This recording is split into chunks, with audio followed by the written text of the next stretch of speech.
preparing for false allegations. So we've looked in the previous exercise about how the maladaptive schemas that your ex has will form the basis for their allegations. It's the lens through which they see the world and everyone in it, including themselves and you. So we're going to have a quick look at them in a little bit more depth so that you know exactly what those allegations are going to be depending on that schema. So the mistrust and abuse, they will accuse you of abusing them because in their eyes, everyone is abusing them. Childress mentions in his book Foundations that the overuse of the word abuse is a symptom of this type of schema. Entitlement.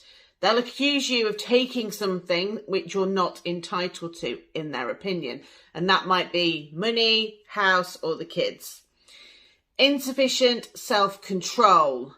They'll imply that you have an addiction or obsession. This is all their projection, putting out into the world what they're feeling inside and how they view everyone because they view themselves that way. Defectiveness and shame.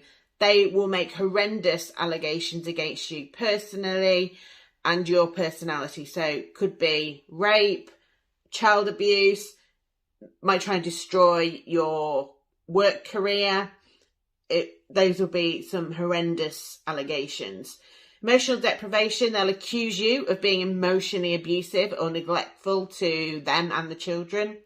Abandonment, they'll accuse you of trying to take someone, often the children, away from them.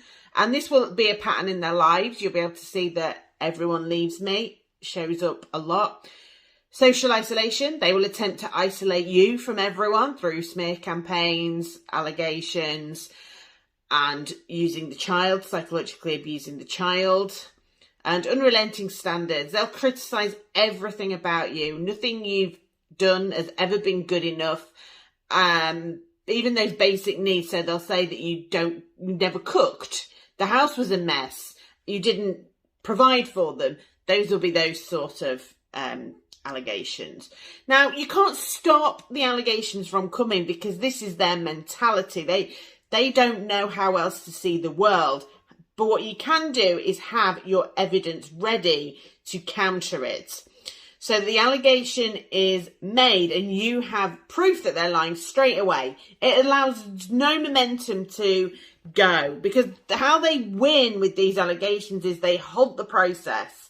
They stop you from having contact. They stop anything from happening in the court process. They might have to go to the police, for example, or social services.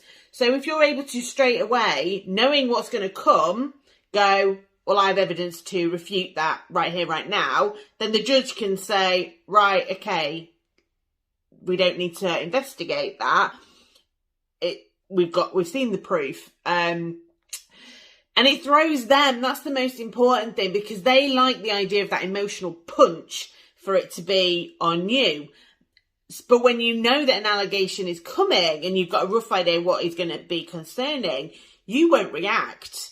And so you'll be able to stay calm and just present your evidence, and that will cause them to dysregulate because they are relying upon your emotional response to feed into their false narrative. So, for example, if they accuse you of abuse and you leap up because you didn't know it was coming, go, hold on a minute, that's not right, that never happened.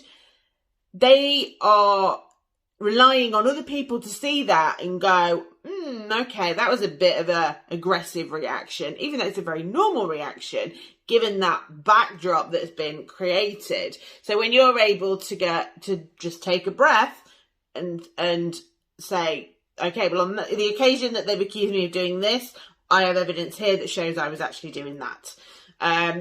So let's have a look at how this might play out without this understanding that we've given you through understanding their schema. So your ex makes an allegation that you're an alcoholic. People immediately conjure up an image of an alcoholic. We all have our own schemas whereby someone says a word. We used to do mallet if you're in the UK and are as old as I am, where word association. So you say a word and it brings up a lot of other words and images.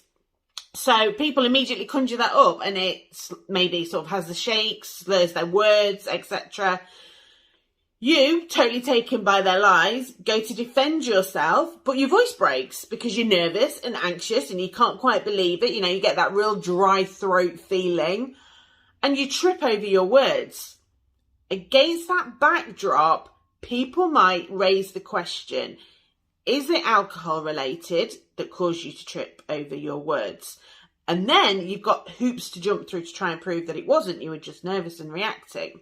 However, your ex makes an allegation that you're an alcoholic and you knew something like this was going to come.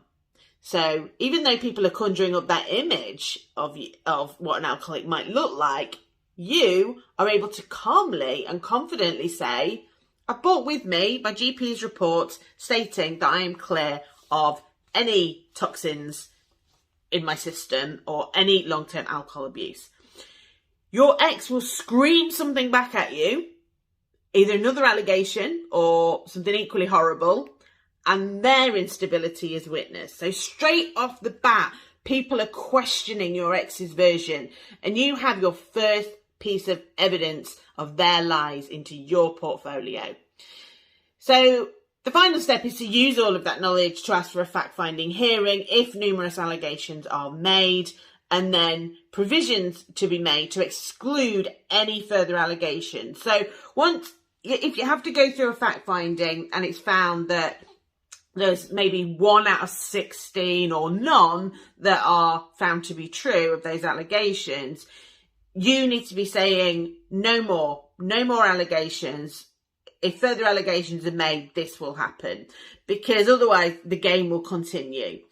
And then it's just about using their behaviour to expose the lies and create a final order which prevents them from continuing the abuse. And that's what we're going to look at next.